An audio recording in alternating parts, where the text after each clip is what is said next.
गणेशाय नमः। ओम श्री सरस्वत्यै नमः। ओम श्री गुरुभ्यो नमः। सदाशिवसमारंभां शंकराचार्यमध्यमाम् अस्मदाचार्यपर्यन्तां वन्दे गुरुपरम्परां। श्रुतिस्मृतिपुराणानाम् आलयं करुणालयं नमामि भगवत्पादं शङ्करं लोकशङ्करं। शङ्करं शङ्कराचार्यं केशवं बादरायणं सूत्रभाष्यकृतौ वन्दे भगवन्तौ पुनः पुनः। समस्तजनकल्याणे निरतं करुणामयं नमामि चिन्मयं देवं सद्गुरुं ब्रह्मविद्वरम्।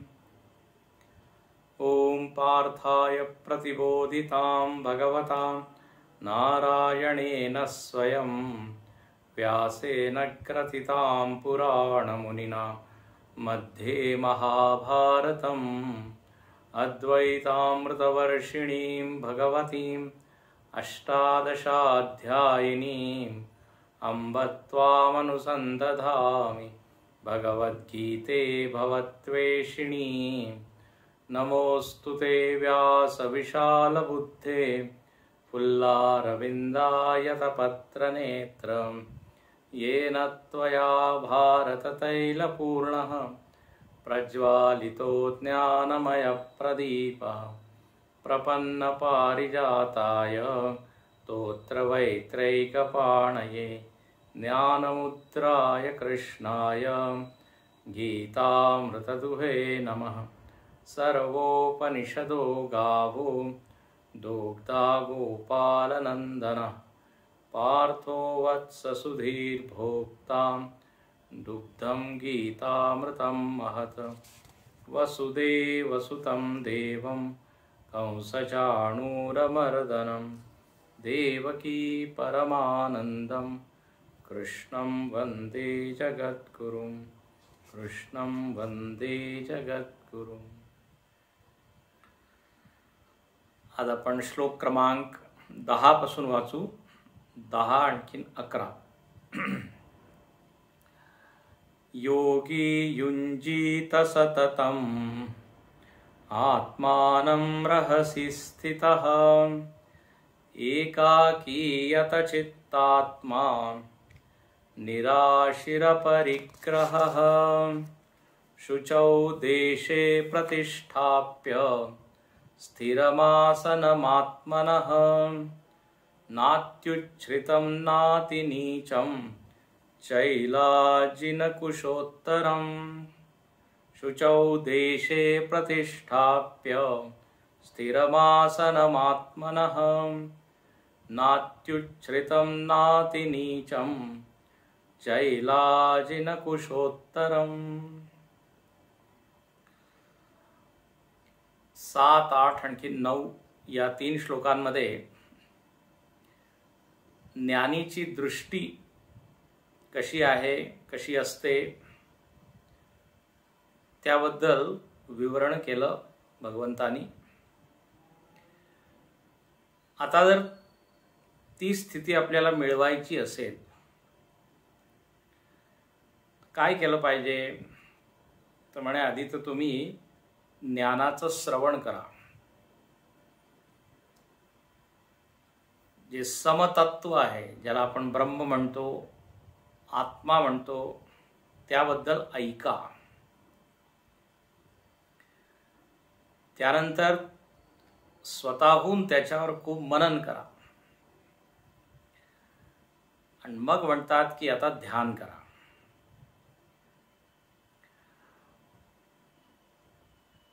जर आपल्याला आत्म्याबद्दल काहीच माहित नसेल तर आत्मध्यान होऊ शकत नाही।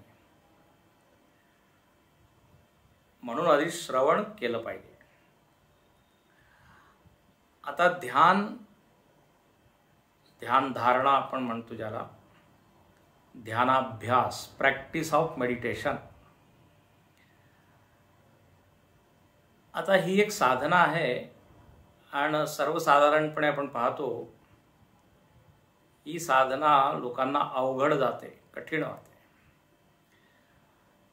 कारण याच्यामध्ये काहीच आलंबन नाहीये। याच्यामध्ये इंद्रियांना आपल्याला थांबवावं लागतं. सतत आपल्याला सवय बाहेर पाहण्याची आहे, व्यवहार करण्याची आहे. पण ध्यानामध्ये हे सगळं निषिद्ध आहे, निषेध आहे त्याचा. हे करायचं नाही, प्रॉहिबिटेड. म्हणून ही साधना कठीण जाते. आता जो दिवसभर बडबड करत असेल, हे बोलत असेल, त्याला जर सांगितलं की 2 तास मौन राहायचं आहे, किती त्याला कष्ट होईल. तर सवय, आपलं मन स्थूल झालेलं आहे, स्थूल विषयांबरोबर राहून. रजोगुणाचं प्राधान्य आहे म्हणून सतत आपण क्रियाशील आहे, आपण क्रियाशील आहोत. त्यामुळे इथे म्हणतात की एकदम तुम्हाला सर्व काही सोडून निवृत्त होऊन बसायचं आहे. शरीराला सवय नाही बसण्याची, म्हणून सुरुवातीला थोडा त्रास होतो. तर आता इथे तपशील म्हणजे डिटेल्स, विवरण सगळं दिलेलं आहे की जर ध्यान साधना करायची असेल तर काय काय केलं पाहिजे. अगदी बारीक सारीक गोष्टी सुद्धा इथे भगवंतांनी सांगितल्या आहे. ते म्हणतात की सगळ्यात आधी तर तुम्हाला एकांत शोधावं लागेल. इथे साधक तत्व काय आणि बाधक तत्व काय आहे ध्यानाचे हे सांगितले आहे. काय केल्याने ध्यानास मदत होईल आणि काय केल्याने ध्यान करता येणार नाही, सारखे इथे पूर्ण या श्लोकांमध्ये येत जाईल मधून मधून. आता इथे सुरुवातीलाच सांगितलं की परिग्रह, अनेक वस्तूंचं संग्रह करणं म्हणे हे जरा सोडा, बाधक आहे. एकांतामध्ये जर तुम्ही गेला आणि अनेक वस्तू आहे, कपडे आहे, दागिने आहे आणि सगळे काय कॉस्टली सगळ्या वस्तू जर तुमच्या बरोबर आहे आणि एकांतामध्ये आहे, लक्ष द्या ऐका, तर जे चोर वगैरे आहेत त्यांना फारच सोपं जाईल. इथे कोणी नाहीये रक्षण करणार. तर म्हणून काय म्हणतात, एकांतामध्ये अगदी कमीत कमी वस्तू बरोबर ठेवा. आता जर कोणी घरीच करत असेल तर काही प्रश्न नाही, पण तसं सुद्धा आपण पाहिलं तर अपरिग्रह त्याचा अभ्यास केला पाहिजे. फक्त ध्यानामध्ये त्याची मदत आहे, तसं सुद्धा पण त्याच्यामुळे आपल्याला आध्यात्मिक प्रगतीमध्ये मदत होईल. जर नुसता वस्तूंचा संग्रह करून ठेवला मी तर त्याला मॅनेज करण्यामध्येच माझी वेळ जाईल. I will become manager. आणि घर म्हणजे काय म्हणजे म्युझियम, संग्रहालय. लोकांकडे आपण ऐकत राहतो, पेपरमध्ये येतं 400 जोड्या आहे कशाचे बूट, किती साड्या आहे 300 400, म्हणजे इतके कपडे आहे. अच्छा, किती आपण त्याचा उपयोग करतो. पण मनामध्ये काय असं कधीतरी आपण उपयोग करू. आणि इतके वर्ष त्या वस्तू सगळ्या पडलेल्या आहे, कधी तिकडे लक्ष दिलं नाही. पण जर बाहेर काढली तर नाही कधी त्याचा उपयोग असं करत आपण साठवून ठेवतो. तर इथे म्हणतात की अपरिग्रह, बाधक आहे परिग्रह. त्यानंतर एकांतामध्ये म्हणजे अनेक लोक जिथे नसतील, कारण अनेक लोक बाधक तत्व आहे. ते चर्चा करतील, गोष्टी करतील, मग त्यांचे विचार माझ्या कानामध्ये जातील, मग मी सुद्धा वृत्ती माझी तिकडेच जाईल. तर म्हणतात की असं हाय, कोणाच्या बरोबर नका. ध्यान म्हणजे काही लग्न अटेंड करणं नाही आहे की विथ फॅमिली अँड फ्रेंड्स सगळ्या बरोबर या असं ध्यान म्हणजे काही असं कार्यक्रम नाही आहे. स्वतःला सगळ्यांपासून वेगळं करून आपल्याला ध्यान करावं लागतं. तर इथे म्हणतात त्यक्त सर्व परिग्रह, आणखीन असहाय, आणि मग एक चांगली जागा निवडली पाहिजे. शुचौ देशे, स्थानाचा परिणाम आपल्या मनावर होतोय, सगळ्यांना अनुभव आहे.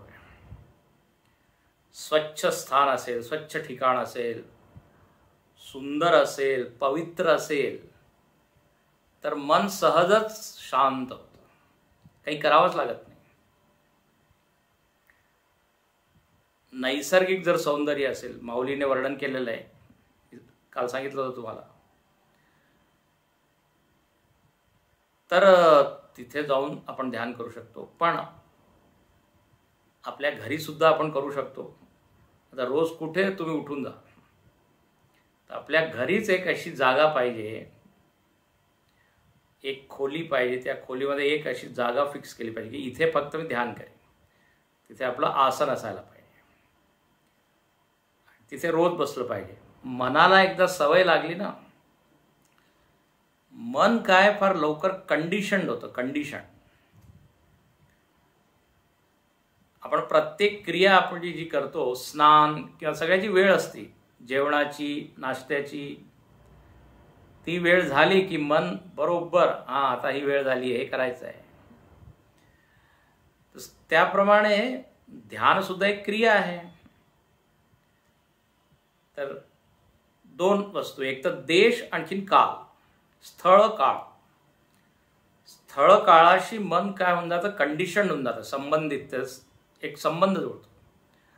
आपण पाहिलं असेल प्रवचनामध्ये आपण जेव्हा जातो आणि पहिल्या दिवशी ज्या खुर्चीवर बसतो किंवा ज्या आसनावर बसतो किंवा ज्या ठिकाणी बसतो, दुसऱ्या दिवशी सहजच आपण तिकडे जातो,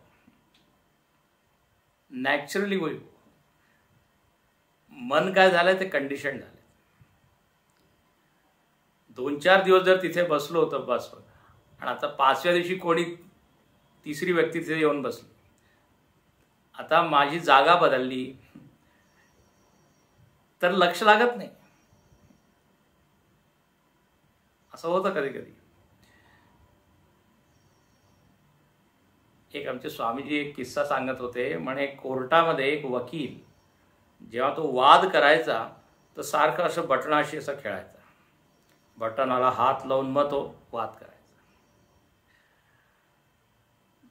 जो दुसरा वकील होता, त्याच्या अपोजिट प्रतिपक्ष, त्यांनी पाहिलं की याला ही सवय आहे. तर त्यांनी काय केलं, जो धोबी होता, जो त्याचे कपडे धुवायचा या वकिलाचे, त्याला सांगितलं की जरा बटन त्याचे ढिल्ले करून दे, त्या कोटाचे, शर्टाचे,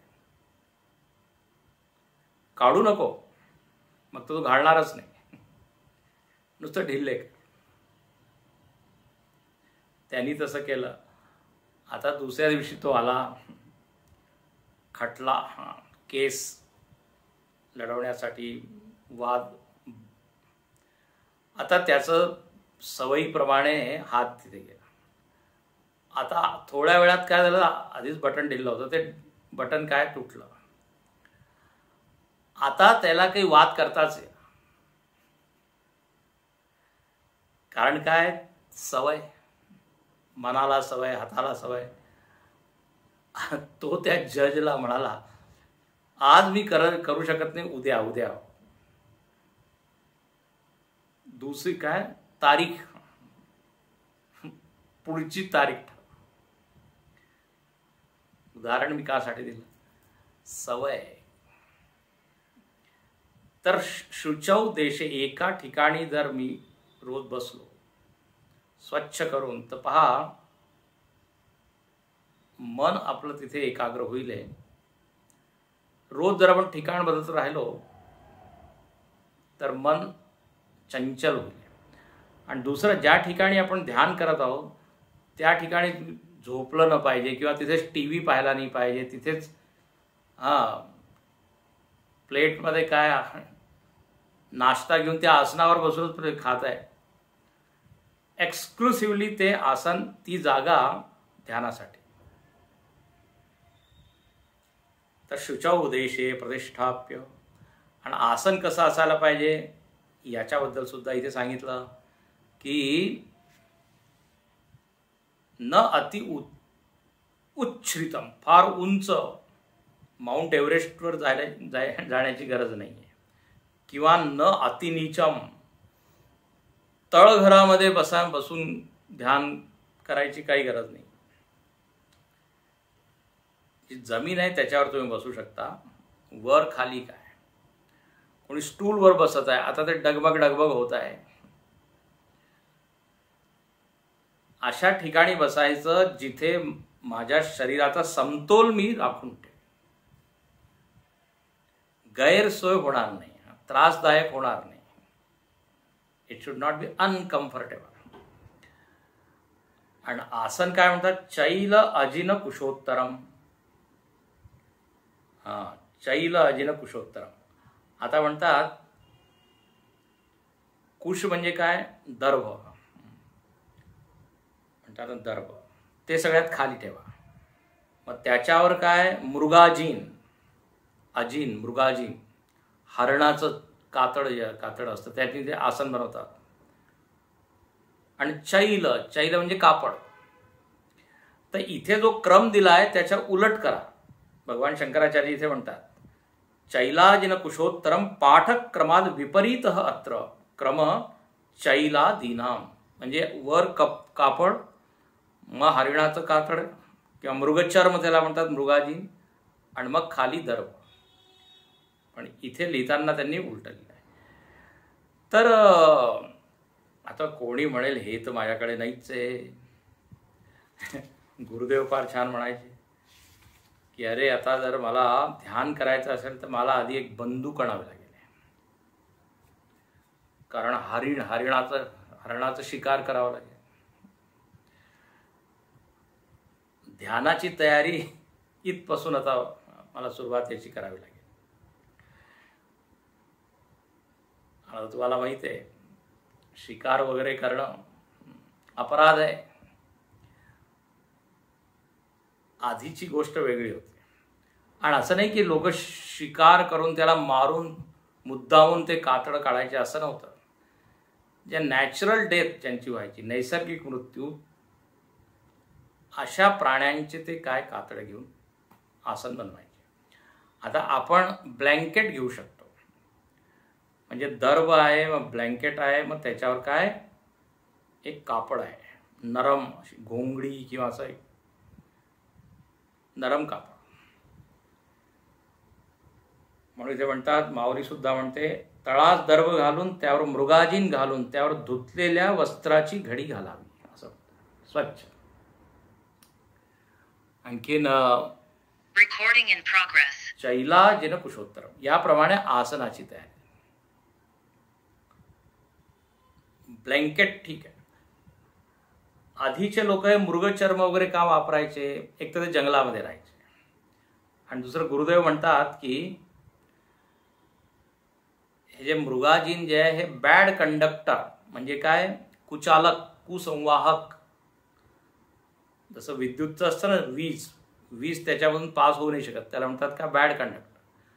त्यामुळे आपण जेव्हा ध्यान करतो तर एक ऊर्जा, एक पॉवर, शक्ती डेव्हलप होते. आणि जर त्याच्यामध्ये हे नसेल, कुचालक किंवा कुसंवाहक काय जे तुम्हाला म्हणायचं असेल, तर म्हणे काय होईल, ती सगळी शक्ती जमिनीमध्ये जाईल, असं ते सांगायचे. आणि दुसरं कारण म्हणजे मुंग्या वगैरे, किडे वगैरे त्यांनी येत नाही, म्हणून मृगाजीन. तर आपण त्या ठिकाणी आता सांगितलं एक कांबळा, ब्लँकेट, असं जाडसं कोणचं एक कापड ठेवू शकतो. तर चैलाजिन कुशोत्तरम, तर आसन झालं. आता इथपर्यंत सगळे लोक फार छान करतात, तयारी करतात. पण याच्या पुढे जे आहे, लोक एक विशेष काय बनवतात, एक स्पेशल ध्यानाची खोली. आमचे स्वामीजी सांगत होते, गंगाच्या काठी, गंगेच्या किनाऱ्यावर एकाने विशेष झोपडी बनवली. तिथे जो नावाडी राहायचा त्याला सांगितलं, फार श्रीमंत होता तो माणूस, त्याने एक नावाडी तिथे ठेवला. तो ती झोपडी वगैरे रोज स्वच्छ करून वाट बघायचा की हा कधीतरी येईल. ते स्वामीजी म्हणाले, तो कधी नाही गेला, पण मी रोज जायचो आणि त्या झोपडीमध्ये मी बसायचो. तर लोक काय स्पेशल प्रेयर रूम किंवा ध्यान कक्ष, ध्यानाची खोली बनवतात, पण ध्यान करत नाही. तर ठीक आहे, आसन वगैरे त्यांनी बनवलं. आता काय करायला पाहिजे? आता पुढची सूचना 12व्या श्लोकात, तत्रैकाग्रं मनः कृत्वा यतचित्तेन्द्रियक्रियः उपविश्यासने युञ्जात् योगमात्मविशुद्धये. तत्रैकाग्रं मनः कृत्वा यतचित्तेन्द्रियक्रियः उपविश्यासने युञ्जात् योगमात्मविशुद्धये. इथे म्हणतात तत्र, तत्र म्हणजे तस्मिन आसने, त्या आसनावर, उपविश्य बसून काय करा? तर म्हणे एकाग्रम मनः कृत्वा, मनाला काय करा? एकाग्र करा. एकीकडे एकाग्र करा आणि दुसरीकडे काय म्हणतात? यत चित्त इंद्रिय क्रिय. या दोन्ही क्रिया बरोबर झाल्या पाहिजे. म्हणजे यत चित्त इंद्रिय क्रिया म्हणजे काय? तर म्हणतात चित्तम च इंद्रियाणी च चित्तेंद्रियाणी तेषाम क्रिया संयता. इंद्रिया आणखीन मन, चित्त म्हणजे मन, त्यांची जे हालचाल आहे, क्रिया आहे, ऍक्टिव्हिटी आहे, फंक्शन आहे, म्हणजे ते थांबवून द्या. पतंजलीजींनी त्याला म्हणतात प्रत्याहार. इंद्रियांच्या द्वारे आता विषय ग्रहण करू नका. प्रत्याहार. आपण आहरण करत असतो इंद्रियांच्या द्वारे विषयांचं, म्हणजे प्रति. आता त्या इंद्रियांचं मुख, त्याचं तोंड स्वतःकडे वळवा. म्हणजे आता डोळे मिटा, हात पाय अगदी स्थिर. तर यत चित्त. आणि मनाला सुद्धा बाहेर जाऊ देऊ नका. अच्छा, आणखीन मग काय करा? त्या मनाला आता मन विचारेल ना, आता मी काय करू? आता सगळे दारं खिडक्या तर तुम्ही बंद केल्या, मी काही पाहू शकत नाही, ऐकू शकत नाही, खाऊ शकत नाही, आता मी काय करू? त्यामुळे एकाग्र करा. मनाला काय सूचना दिली? एकाग्र. कुठे? स्वतःमध्ये, आत्म्यामध्ये, स्वमध्ये एकाग्र. गुरुजी नेहमी म्हणतात की आपलं मन जे आहे अनेकाग्र असतं किंवा शून्याग्र असतं. एकाग्र कधी होतच नाही. अनेकाग्र म्हणजे भरकट असतं, इकडे तिकडे इकडे तिकडे. आणि शून्याग्र म्हणजे काय? डुलकी येते, झोप येते, काही नाही, मनाच्या समोर काही नाही, शून्य, पोकळी. तर दोन एक्स्ट्रीम, दोन अति. एक म्हणजे अनेकाग्र, एका वस्तूवर टिकत नाही, आणि दुसरा एकदम लीनच होऊन जातं. भगवंतामध्ये लीन झालं तर समाधीच आहे, पण भगवंतामध्ये नाही, शून्यामध्ये. त्यामुळे असं नाही. काय केलं पाहिजे? एकाग्र करा परमात्म्यामध्ये. अच्छा, पण हे आता मी का करू? आता याने काय होईल? तर इथे थोडंसं फळ सांगतात. म्हणजे फळ किंवा असं म्हणा प्रयोजन. ध्यान कशासाठी करायचं? काल मी तुम्हाला सांगितलं होतं ना, ध्यानाच्या संबंधित अनेक प्रश्न आहेत, ते इथे भगवंत त्याचं उत्तर देत आहे. ध्यानाची तयारी कशी? तर थोडंसं सांगितलं, पुढे आणखीन सांगतील. ध्यानामध्ये कसं बसायचं 13व्या श्लोकात आहे. ध्यानाचं प्रयोजन काय आहे? तर आता इथे म्हणतात युंजात योगम आत्मविशुद्धये. फारच महत्वाचा मुद्दा आहे, लक्ष देऊन ऐका. म्हणे मनाला एकाग्र करून ध्यान करा. कशासाठी? आत्मविशुद्धये, आत्मशुद्धीसाठी. आत्मशुद्धीसाठी योगाचा अभ्यास करावा. प्रयोजनम किम अस्ति तर म्हणे आत्मशुद्धी. आता इथे आत्मशुद्धी म्हणजे काय? आत्मा तर शुद्धच आहे, नित्यशुद्ध बुद्ध मुक्त. तर आत्म्याला शुद्ध नाही करायचं आहे. इथे आत्म्याचा अर्थ आहे बुद्धी किंवा अंतःकरण. हे पहा, अंतःकरणामध्ये अशुद्धी सुद्धा वेगवेगळ्या प्रकारची असते आणि त्याला दूर करण्यासाठी साधन सुद्धा वेगवेगळे आहे, निरनिराळे. राग द्वेष आपल्या अंतःकरणामध्ये फार आहे. तीव्र राग, तीव्र द्वेष, अति आवड किंवा अति नावड. त्यामुळे रागद्वेष रूपी जी अशुद्धी आहे ही जर दूर करायची असेल तर कर्मयोगाने होईल. कर्तव्य बुद्धी ठेवून करा. हे मला आवडतं किंवा आवडत नाही यामुळे करा किंवा ते करायचं नाही असं नाही. कर्तव्य बुद्धीने करायचं तर आपोआप रागद्वेष कमी कमी होत जातात. भक्ती योगाने विषयासक्ती कमी होते. भगवंताविषयी प्रेम आपलं वाढतं. तर ही आसक्ती रूपी जी अशुद्धी आहे ती भक्तीने, आणि भक्तीने भगवंतावर भरोसा विश्वास वाढत जातं. तर ही जी योगक्षेमाची जी काळजी आहे ती कमी कमी होत जाते. भक्त लोकांचं जीवन पहा तुम्ही, त्यांना काही काळजीच नाही आहे उद्या कसं अन्न मिळेल, कुठून मिळेल.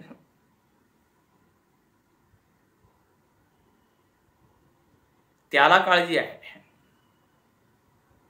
तर भक्तीमुळे काय होतं, विश्वास वाढतो. आणखीन भगवंतामध्ये जो आनंद आहे त्याचा अनुभव आपल्याला एवढा. उपासनेचं हे फळ आहे. आणखीन ध्यानाने काय होईल? आता इथे म्हणतात आत्मशुद्धी, रागद्वेष कमी झाले, विषयासक्ती कमी झाली, पण अजून आपल्या मनामध्ये म्हणा, बुद्धीमध्ये म्हणा, अनेक संशय आहे. तत्वाविषयी, आत्म्याविषयी, परमात्म्याविषयी संशय आहे, भ्रम आहे. अगदी टेक्निकल भाषेमध्ये त्याला म्हणतात विपर्यय आहे. विपर्यय म्हणजे विपरीत बुद्धी. देहोहम इति बुद्धी याला म्हणतात विपर्यय. शरीराभिमान. तर ही एक अशुद्धी आहे, ही एक घाण आहे. ध्यान केल्याने आपला जो देहाभिमान आहे, देहासक्ती जी आहे ती कमी होते. कारण ध्यान केल्याने मन सूक्ष्म होतं आणि जेवढं मन सूक्ष्म होईल तेवढं स्थूल वस्तूंमध्ये आपली आसक्ती किंवा प्रीती, आकर्षण ते कमी होत जातं. तर विपर्यय किंवा संशय, प्रश्न, ही जी अशुद्धी आहे ही या ध्यानानेच दूर होऊ शकते, कर्मयोगाने नाही होणार. हे पहा, रोग वेगवेगळे आहे तर औषधी सुद्धा वेगवेगळी आहे ना. औषध अच्छा, ध्यान केल्याने काय होतं, ध्यानाची जर खूप कोणी साधना केली तर त्याच्या मनामध्ये एक शांती नेहमी राहते. आणि तो जो एक उत्तेजित जसं चित्त असतं नेहमी चंचल, गडबड गडबड गोंधळ करणारं असं, त्याचं मन समाहित असतं, अस्वस्थ नसतं. म्हणून त्याच्या प्रतिक्रिया सुद्धा काय फारच बॅलन्स असतात.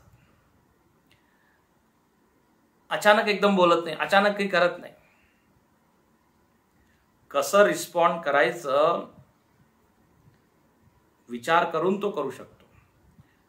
हे पहा, असं आहे, मन जेवढं शांत राहील बुद्धी किंवा मेधा तेवढी प्रखर होईल. दोघांचा संबंध आहे. आणि मन अगदीच म्हणजे काय राजसिक आहे, स्थूल आहे, तर त्याच्या प्रतिक्रिया काही चांगल्या होणार नाही. तो लगे काही बोलेल, कोणाला कसंही बोलेल. पण जो ध्यान करतो त्याच्या मनामध्ये एक असं सामर्थ्य उत्पन्न होतं की म्हणजे विचार करून तो बोलतो. आणि त्याच्यामध्ये एवढं म्हणजे वेळ असतं की काय बोलायचं तो विचार करून घेतो. तेवढी सामर्थ्य डेव्हलप होते. याचं छान उदाहरण आमच्या स्वामीजींनी दिलं. म्हणे जो क्रिकेट असतं ना, क्रिकेटमध्ये चांगला जो बॅट्समन आहे, किती वेगाने कोणी बॉलर चेंडू टाकत असेल, इतक्या स्पीडनी, जलद गतीने एकदम, पण जो चांगला बॅट्समन आहे त्याला वेळ मिळतो हा विचार करायला की याच्यावर कोणता शॉट मारला पाहिजे. आता बघा किती फ्रॅक्शन ऑफ सेकंड, किती कमी वेळ असतो, पण तो ते करू शकतो. म्हणून तो किती फास्ट बॉल आली तरी तो चौकार षटकार मारतो त्याच्यावर. He has got enough time to respond. How to respond, he knows. कारण त्यांनी आधी त्याचा खूप सराव केलेला आहे, अभ्यास केलेला आहे. आणि जो चांगला बॅट्समन नाही, तो काय बॉल कुठे गेली त्याला कळणारच नाही, सगळे विकेट डाऊन. तर त्यांनी उदाहरण हे दिलं की ध्यानाचे अनेक फळ आहे, अनेक. त्याच्यामध्ये एक असं आहे की त्याच्या प्रतिक्रिया परिपक्व, मॅच्युअर्ड असतात. कारण मन त्याचं काय शांत आहे. शांत मनामध्ये विचार करण्याची सामर्थ्य वाढते, बुद्धी आज्ञाकारी होते. अद्भुत अलौकिक असे लाभ आहे ध्यानाचे, पुढे आणखीन आपण पाहू. पण इथे एक आणखी स्मृतिशक्ती वाढते. तर आत्मशुद्धीमध्ये हे सगळे म्हणजे हे सर्व परिणाम समाविष्ट आहे. तर आत्मशुद्ध आहे, मनातील जी घाण आहे म्हणजे चंचलता आहे किंवा स्थूलता आहे किंवा विस्मरण आहे, काही आपण बोलून देतो, काही करून देतो, हे हळूहळू काय कमी होत जातं. पुढे आणखीन परत सांगतील की ध्यानाने काय काय मिळेल. आता पूर्ण अध्यायच त्याच्यावरच आहे. तर उपविश्यासने युंजात योगम आत्मविशुद्ध आहे. ठीक आहे, प्रयोजन तुम्ही सांगितलं. आता जणू काही अर्जुनाने प्रश्न केला की तुम्ही हे तर सांगितलं की चांगल्या ठिकाणी, शुद्ध पवित्र ठिकाणी बसायचं, पण आसनाबद्दलही सांगितलं, पण ती मुद्रा कशी असायला पाहिजे, म्हणजे हात, पाय, डोकं, मान, पाठ वगैरे त्याची स्थिती कशी असायला पाहिजे. तर बाह्यम आसनम उक्तम अधुना शरीर धारणम कथम इति उच्यते. तर आता वर्णन करत आहे की आपण जेव्हा त्या आसनावर बसू तर कसं आपल्याला बसायला पाहिजे. प्रसिद्ध श्लोक आहे, अनेक लोकांनी ऐकला असेल हा श्लोक. समम काय शिरो ग्रीवम धारयन्नचलं स्थिरः संप्रेक्ष्य नासिकाग्रं स्वं दिशश्चानवलोकयन्. समं काय शिरो ग्रीवं धारयन्नचलं स्थिरः संप्रेक्ष्य नासिकाग्रं स्वं दिशश्चानवलोकयन्. म्हणे तुम्ही काय करा, तर म्हणतात की शरीराला धारण करा. धारयन, धारण करा याचा अर्थ काय माहिती आहे, म्हणजे ते स्वतःहून ते स्थिर होणार नाही, त्याला सवयच नाहीये. तर म्हणे धारयन, जरा प्रयत्न करून तुम्हाला त्याची धारणा करावी लागेल, धारण करावं लागेल. अच्छा, ते कसं होईल हे शरीराची धारणा, तर खरं म्हणजे मनाने होते. मनामध्ये जर मी संकल्प केला की आता मला बसायचं आहे 10 मिनिटं, 15 मिनिटं, अर्धा तास, तर मग ते शरीर स्थिर बसतं. मनाचा परिणाम शरीरावर आहे, तर मनाने संकल्प करायचा आहे. हे पहा, आपण केव्हा उठतो? ध्यान धारणेपासून केव्हा उठतो? जेव्हा मन म्हणतं की हा आता झालं पुष्कळ, अर्धा तास मी बसलो. खरं म्हणजे तो अर्धा तास नाही, 10 मिनिटं बसलेला असतो, पण त्याला वाटतं अर्धा तास बसलो. घड्याळकडे पाहतो 10 मिनिटच झाले. त्याचं मन काय थकून जातं. बस बस बस, इनफ. अच्छा, जर संकल्प शक्ती जास्त असेल तर मग जास्त वेळ बसू शकतो. याचा अर्थ काय आहे की मनाचा संबंध शरीराशी आहे, मनाचा संबंध क्रियेशी सुद्धा. म्हणजे क्रिया मी जी करत आहे, जे कर्म करत आहे, सगळं काही तर मनावरच आहे. आपण पाहिलं ना आधी, आत्मैव आत्मनो बंधू. तर मनाने विचार करायचा, आज मला एवढ्या वेळ बसायचं आहे.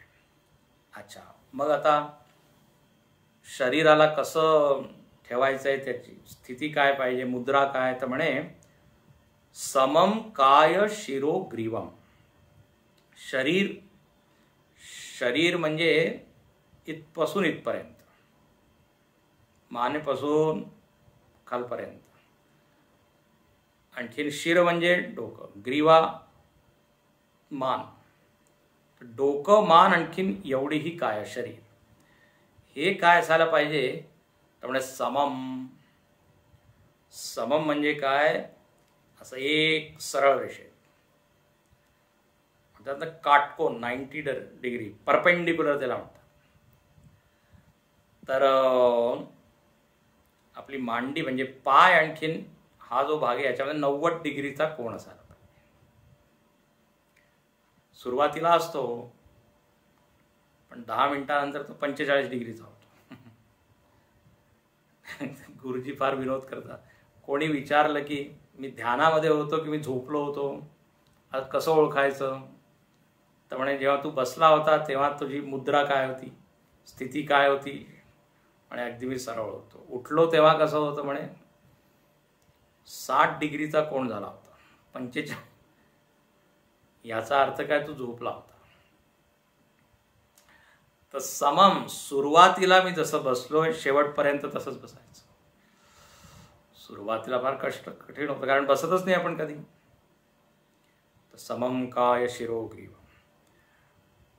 तर डोकं, मान, आणखीन पाठीचा कणा, हे काय तिन्ही एका रेषेत, आणखीन थोडं ताठ, फार जास्ती ताठ नाही आणि अति सैल किंवा ढिल्लही नाही.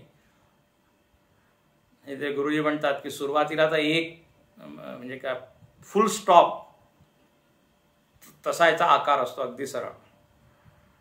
ध्यान झाल्यावर तो प्रश्नवाचक चिन्ह होऊन जातं, अशी पाठ होते.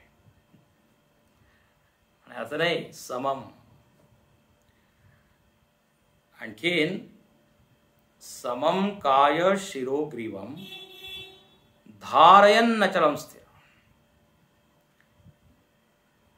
स्थिर, आता पुढे धारयन अचलम, पुढे शब्द आहे अचलम. कोणी असं सरळ तर बसलंय, ताट बसलंय, अति ताट नाही बसायचं, नाही तर स्टिफनेस येईल, जास्त म्हणजे ते ताणच येईल. ध्यानानंतर मग काय म्हणे पाठ दुखत आहे, गुडघे दुखत आहे, ध्यानाचा परिणाम हा होईल. आत्मशुद्धी नाही होणार, शरीर रोग, अति सर्वत्र वर्ज आहेत, पुढे येणार आहे. ताट बसायचं पण रिलॅक्स. आणखीन अचलम, दुसरी जी सूचना आहे अचलम. कोणी असं सरळ तर बसलंय पण असं असं हलत आहे. लोक काही पारायण वगैरे करतात तर असं पूर्ण पाळण्याप्रमाणे हलतात, असं नाही. अचलम, स्टॅच्यू. लहानपणी शाळेमध्ये काय शिक्षक म्हणायचे ना, हाताची गोडी काय घडी, तोंडावर बोट, स्टॅच्यू. स्थिर. लांबून असं वाटलं पाहिजे की ही मूर्ती आहे की खरोखर कोणी माणूस आहे. कोणी कोणी गार्ड असतात, गार्ड जे पहारेकरी एकदम असे, आर्मीमध्ये मिलिटरीमध्ये तुम्ही पाहिलं असेल. अगदी स्थिर. कारण असं आहे की शरीर जर अस्थिर होईल तर मन सुद्धा अस्थिर होईल, दोघांचा संबंध आहे. तर म्हणून अचलम आणि स्थिर. स्थिर हे त्या साधकाचं विशेषण, तो स्थिर बसतो किंवा बसायला पाहिजे. आता महर्षी पतंजलींनी सुद्धा आसनावर एक सूत्रच लिहिलं आहे, स्थिर सुखम आसन. स्थिरता असायला पाहिजे, सुखरूपता असायला पाहिजे, त्रासदायक असायला पाहिजे. नाही तर स्थिर तर कोणी बसलंय, अचल बसलंय पण इतकं दुखत आहे सगळं. सुखरूपता पाहिजे, म्हणजे अशी मुद्रा पाहिजे की मी शरीराला विसरू शकेन. असं नुसतं बसायसाठी आपल्याला बसायचं नाहीये, शरीराच्या पलीकडे जायचं आहे ना. म्हणून अशी आपली शरीराची स्थिती असायला पाहिजे जेणेकरून मी शरीराला विसरू शकेन. धारयन अचलम स्थिर. गुरुदेव तर म्हणायचे खुर्चीवर सुद्धा तुम्ही बसू शकता. अच्छा, आता इथे पायाबद्दल काही नाही लिहिलंय की वज्रासन की पद्मासन की अर्ध पद्मासन, सुखासन, त्याच्यावर आग्रह नाहीये. कोणी वज्रासनमध्ये सुद्धा बसू शकतो. आसनामध्ये काय आहे, भेद आहे, पण हा ही वरची जी स्थिती आहे ती मात्र सेम राहील.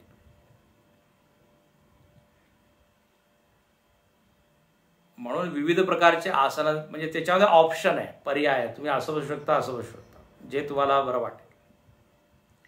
अच्छा, त्यानंतर फार महत्वाची सूचना, संप्रेक्ष नासिकाग्रम स्वम. म्हणे आपली दृष्टी कुठे असायला पाहिजे. तर इथे लिहिलंय नासिकाग्र, नाकाच्या टोकावर. आता याच्यावर सुद्धा दोन मत आहे. कोणी म्हणतं इथे, कारण हे सुद्धा नाकाचं एक टोक आहे, आणि दुसरं हे कारण दुसऱ्या श्लोकांमध्ये आलेलं आहे भ्रुवोर मध्ये प्राणमावेश सम्यक चक्षुश्चैवांतरे भ्रुवो, तर भ्रू मध्ये. कोणी इथे म्हणतं, कोणी इथे म्हणतं. आता जर इथे आपण घेतला याचा अर्थ नाकाच्या टोकावर, आता जरा प्रयत्न करून पहा, त्या नाकाला बघण्याचा प्रयत्न करा. 2 मिनिटांत चक्कर येतील. दिसतच नाही. अच्छा, दुसरं कोणी विचारलं कोणाच्या नाकाच्या अग्रभागावर पाहायचं. तर कृष्णाला थोडासा विनोद इथे, गंमत सुचली. ते म्हणतात नासिकाग्रम स्वम, तुम्ही स्वतःच्या नाकावरच्या टोकावर, दुसऱ्याच्या नाकाला नका पाहू. स्वम लिहिण्याची काय गरज आहे, पण लिहिली ते. म्हणजे जर कोणी असे सगळेजण बसले असतील ग्रुप मेडिटेशनमध्ये, ते एकमेकाचे नाकच पाहतील. तर नासिकाग्रम स्वम. आता नाकाच्या अग्रभागी कशी मी पाहू शकतो. तर इथे भगवान भाष्यकार शंकराचार्य म्हणतात की इति इव शब्द लुप्त द्रष्टव्य नहि स्वनासिकाग्रम संप्रेक्षणम इह विदित सितम. म्हणजे इथे इव शब्द लावा, जणू काही तुम्ही नाकाच्या अगदी अग्रभागावर पाहता, एस दो. म्हणजे आपण असे डोळे असे खाली ठेवायचे आणि दृष्टी इथे खाली ठेवायची. नाहीतर करून पहा, जर डोळे दुखायला लागतील, चक्कर येतील, डोकं दुखेल. इव अगदी पापण्याला असे खाली ठेवून असं पाहिजे. अच्छा, नाकाचं ध्यान करायचं नाहीये. नाकाचं जर ध्यान कराल तर काय होईल, नाकनिष्ठ व्हाल तुम्ही, ब्रह्मनिष्ठ किंवा आत्मनिष्ठ नाही.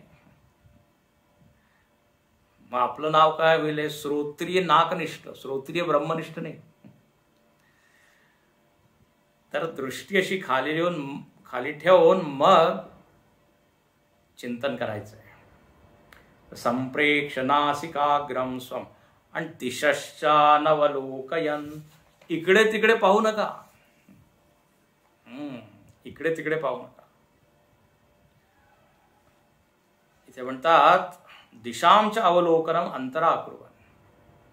ध्यानासाठी तुम्ही बसलाय की कोण ध्यान करत आहे, झाड कसं आहे, आणखीन आश्रम कसं आहे हे पाहायसाठी थोडी ध्यान करत आहे. परत याला प्रत्याहार तुम्ही म्हणू शकता. इकडे तिकडे बघायचं नाही. तर आता ही तयारी झाली. शरीर समम अचल स्थिर समम काय शिरोग्रीव. आणि गुरुदेव नेहमी म्हणायचे की जर असं तुम्हाला बसायचं असेल त्या ध्यानाच्या वेळेस तर इतर वेळेस सुद्धा तुम्ही तसंच बसण्याची प्रॅक्टिस करा, नाही तर ते कधीच शक्य होणार नाही. कारण सगळ्या गोष्टी सवयीने आपल्याला प्राप्त होत असतात. तर सवय त्या शरीराला लावली पाहिजे. ठीक आहे. आता पुढे आता म्हणतात की जेव्हा तुम्ही असं बसाल मग आता काय करायचं तर पहा पुढे. बाह्य तयारी झाली, शरीराची तयारी झाली. अच्छा, हात कुठे ठेवायचे हाताबद्दल सुद्धा काही लिहिलं नाही. तर कोणी असं ठेवतात, ज्ञानमुद्रा म्हणतात, चिन्मुद्रा. कोणी असं ठेवतात, कोणी असं मध्ये ठेवतात, कोणी असं उलट ठेवतात. कसे ठेवू शकतात. असं ठेवायची गरज नाही. गुरुजी म्हणत म्हणजे त्या हाताबद्दल तर काही लिहिलं तर असं ठेवू शकतो का? तुम्हाला काही उडायचं आहे का? तर हात असे गुडघ्यावर. आता काय तर पुढे म्हणतात थोडं आणखीन याच्यावर डिटेल. प्रशांतात्मा विगत भीहि ब्रह्मचारी व्रते स्थितः मनस्संयम्य मच्चित्तः युक्त आसीत मत्परः. प्रशांतात्मा विगत भीहि ब्रह्मचारी व्रते स्थितः मनस्संयम्य मच्चित्तः युक्त आसीत मत्परः. इथे म्हणतात की प्रशांतात्मा, फार छान नाव आहे. आधी आलं होतं ना जितात्मा, आता प्रशांतात्मा. म्हणजे मनाला तुम्ही काय करा, शांत ठेवा. कारण आता मन बाहेर तर जात नाही कुठे. तर बाहेर जगातील ज्या विषय वस्तू व्यक्ती त्यांच्याबद्दल तर आता विचार करत नाहीये किंवा विचार त्यांनी केला नाही पाहिजे. जर असं त्यांनी केलं तर रिलेटिव्ह शांती त्याला मिळेल, अपेक्षित शांती, थोडी शांती मिळेल. आणि म्हणून त्याचं नाव काय होईल, प्रशांत आत्मा. प्रकर्षेण शांत आत्मा अंतःकरणम यस्य.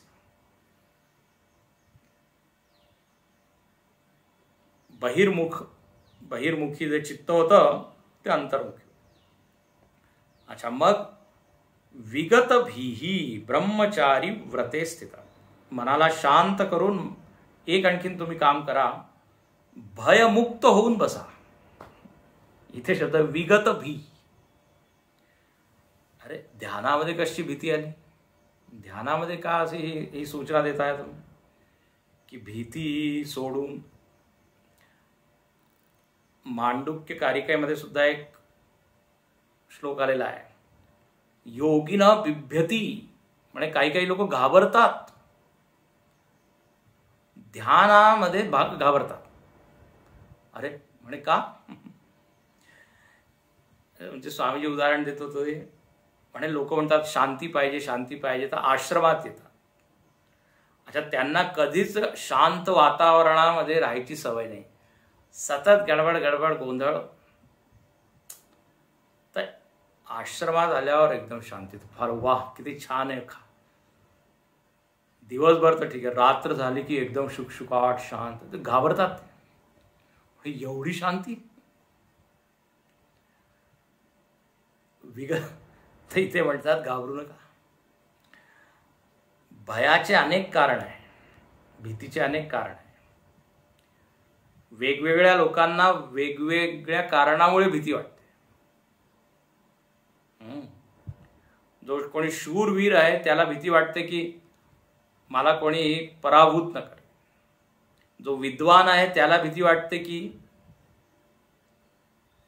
मी शास्त्रार्थ वगैरे किंवा कुठे वाद वगैरे जर होत असेल तर समोरच्यानी मला पराभूत केला नाही पाहिजे, मी जिंकलो पाहिजे, मी मूर्ख आहे असं लोकांना वाटलं नाही पाहिजे. आता त्याला हीच भीती आहे.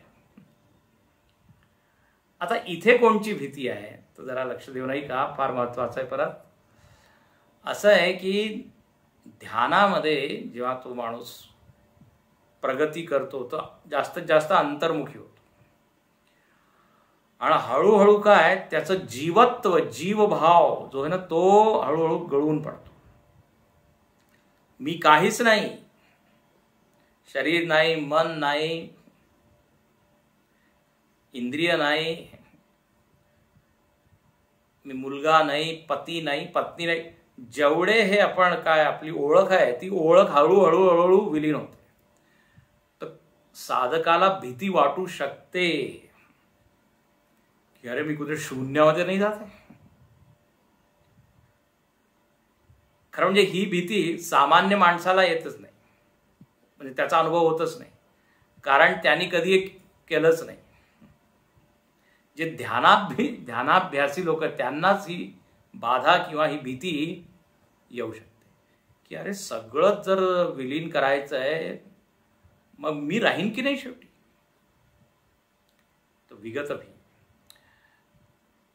दुसरं एक विगत भी म्हणजे विनोदाने कोणी सांगितलं की अरे मी जर ध्यान करायला बसलो आणि समाधीमध्ये गेलो, समाधी लागली समाधी, आणि जर बाहेर आलोच नाही तर माझ्या बायको पोरं यांचं काय होईल, घर दार बंगला, भीती आहे त्याला, म्हणून तो बसण्यासाठी घाबरतो. लोकांना मोक्ष शब्दाविषयी सुद्धा एक भीती आहे. म्हणजे मोक्ष नको मला, मोक्ष म्हणजे त्यांना असं वाटतं सगळं संपूनच जाईल. विगत भी. इथे शंकराचार्याने ते जास्त काहीच लिहिलं नाही, नुसतं विगत भय, घाबरू नका, निर्भय होऊन बसा. इथे घाबरण्याचं कारणच नाही. खरं म्हणजे भीतीचे सगळे कारण तिथे संपणार आहे, कारण अद्वैत तत्वाचं ज्ञान झाल्यावर मग काय भीती. द्वितीयात वै भयम भवती असं म्हणतात. जिथे द्वैत असतं तिथे भीती आहे. आता इथे तुम्ही अद्वैतामध्ये जाणार आहात, भीती काय. तर विगत भी. ब्रह्मचारी व्रते स्थित. ब्रह्मचारी व्रत, इथे ब्रह्मचारीचा तसं शंकराचार्यांनी छान अर्थ केलाय. ब्रह्मचर्यम गुरु शुश्रूषा भिक्षा मुक्त्यादी. गुरु सेवा करणं, भिक्षा आणून देणं वगैरे वगैरे त्याला म्हणतात ब्रह्मचर्य. ब्रह्मचर्य म्हणजे फक्त लग्न करणं नाही असं नाही, गुरुसेवा. आणि ब्रह्मचारी म्हणजे काय तर म्हणे ब्रह्मणी चरितुम शीलम यस्य स ब्रह्मचारी. ज्याचा स्वभाव आहे ब्रह्मामध्ये विचरण करण्याचा किंवा प्रयत्न आहे की माझं मन ब्रह्माशिवाय इतर कोणत्याच वस्तूकडे जाऊ नये, असा ज्यांनी काय स्वभाव बनवलेला आहे त्याला म्हणतात ब्रह्मचारी. तर आता जेव्हा मी त्या ध्यान धारणेसाठी बसतो त्यावेळेस मला सगळं विसरायचं आहे की मी इंजिनियर आहे की डॉक्टर आहे की वकील आहे, वडील आहे, आजोबा आहे. अत्याश्रमस्त सकलेंद्रिय, कैवल्य उपनिषदामध्ये सुद्धा म्हटलं. ब्रह्मचारी, फक्त ब्रह्माचंच ध्यान मला असायला पाहिजे. तर ब्रह्मचारी व्रते स्थित. मनसंयम्य मच्चित्त. आता काय करा म्हणे मनाला संयमित करा. मन इकडे तिकडे जाऊ शकतं, भरकटू शकतं, पण परत त्याला सांगा मी सध्या ध्यानासाठी बसलो आहे. तर मनसंयम्य, परत त्याला संयमित करा, आपल्या अधीन करा. संयमित करून मग काय करा. मच्चित्त युक्त आसीत मत्पर. 2 वेळा शब्द आलेला आहे मत. म्हणजे मच्चित्त तुम्ही व्हा, मच्चित्त. मच्चित्त म्हणजे काय, फारच छान अर्थ आहे. मच्चित्त म्हणजे भगवंताशी प्रेम करा. हे पहा, आपलं जिथे प्रेम असतं तिथे आपलं चित्त असतं की नाही, सोपा नियम आहे. तर मच्चित्त म्हणजे मनाच्या स्तरावर इथे म्हटलेलं आहे की आपल्या मनामध्ये भगवंताविषयी एवढं प्रेम उचंबळून आलं पाहिजे की इतर मन कुठे जाणारच नाही. म्हणून मच्चित्त. इथे शंकराचार्य म्हणतात जसं, अच्छा ते आपण पुढे बघू. त्यानंतर दुसरा एक शब्द दिला मतपर.